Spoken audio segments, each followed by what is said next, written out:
हर साल एक लड़की को गुफा में भेजा जाता है ताकि वो पहाड़ के देवता से शादी कर सके। ऐसा इसलिए किया जाता है ताकि गांव में अच्छा मौसम और भरपूर खाना बना रहे। लेकिन गांव की औरतें ये शादी नहीं करना चाहती थी, इसलिए उन्होंने गांव छोड़ दिया। जो भी लड़की गुफा में गई वो कभी वापस नहीं आई। फिर अचानक एक लड़की खुद ही आगे आई और गाँव के मुखिया से बोली कि वो पहाड़ के देवता से शादी करना चाहती है। मुखिया ने उसे बताया कि उसकी बहन को पिछले साल ही चढ़ाया गया था, इसलिए इस साल जरूरत नहीं है। लेकिन लड़की का इरादा कुछ और था। वो गुफा में जाकर अपनी बहन की गायब होने की सच्चाई जानना चाहती थी। उसने फिर से मुखिया से विनती की कि वो अपनी मर्जी से खुद को पहाड़ के देवता को समर्पित करना चाहती है ताकि गांव में अगली फसल अच्छी हो। मुखिया ने उसकी आंखों में सच्चाई देखी और मजबूरी में हाँ कर दी। फिर उसने लड़की की सौतेली माँ को कहा कि लड़की की फिजिकल एग्जामिनेशन करवाई जाए। जब भीड़ ने रजाई उठाई तो बेड पर कई चाइल्ड बर्थ से जुड़ी किताबें मिली। सौतेली माँ को शक हुआ कि लड़की वर्जिन नहीं है। लड़की ने बताया कि उसने ये किताबें सिर्फ इसलिए पढ़ी ताकि देवता से कम्युनिकेशन और इंटरेक्शन अच्छा हो सके और कुछ नहीं। उसने ये भी कहा कि उसने एक ज्योतिषी से सलाह ली थी जिसने कहा कि वो जन्म से ही एक सेक्रेड वेसल है जो माउंटेन गॉड का बच्चा पैदा करने के लिए डेस्टिन्ड है। फिर लड़की ने कपड़े बदले और सौतेली माँ ने उसका शरीर चेक किया। उसे देखकर हैरानी हुई कि लड़की सच में वर्जिन थी। इसके बाद माँ ने लड़की को नहाने को कहा ताकि उसका शरीर पूरी तरह से साफ हो सके, क्योंकि जो औरत माउंटेन गॉड से शादी करती है उसे एकदम प्योर होना चाहिए। फिर सौतेली माँ उसे गांव के मुखिया के पास ले गई और लड़की से कहा गया कि वो एक बार फिर पब्लिक में अपने कपड़े उतारे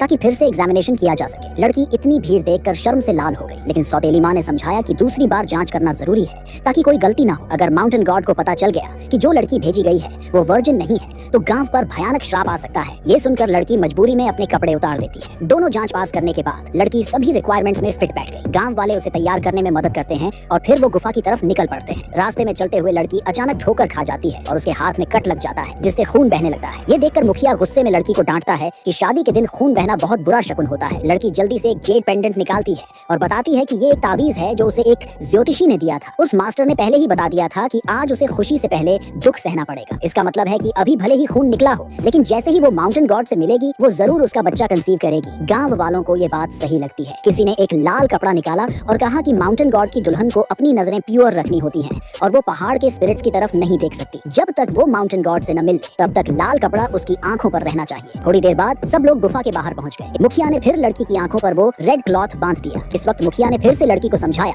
कि गुफा में जाने के बाद उसे माउंटेन गॉड की हर बात माननी होगी और कभी उसका विरोध नहीं करना चाहिए। लड़की ने सिर हिलाकर हामी भर दी। फिर गांव वालों की पूजा करते हुए झुकी हुई भीड़ के बीच लड़की धीरे धीरे एक एक कदम रखते हुए गुफा के अंदर चली गई। तभी अंदर से डरावनी आवाजें आने लगी। अपनी बहन की गुमशुदगी का राज जानने की ठान चुकी लड़की ने अपनी आंखों से लाल कपड़ा हटा दिया ताकि सब कुछ साफ साफ देख सके, लेकिन जो उसने देखा वो देखकर वो चौंक गई।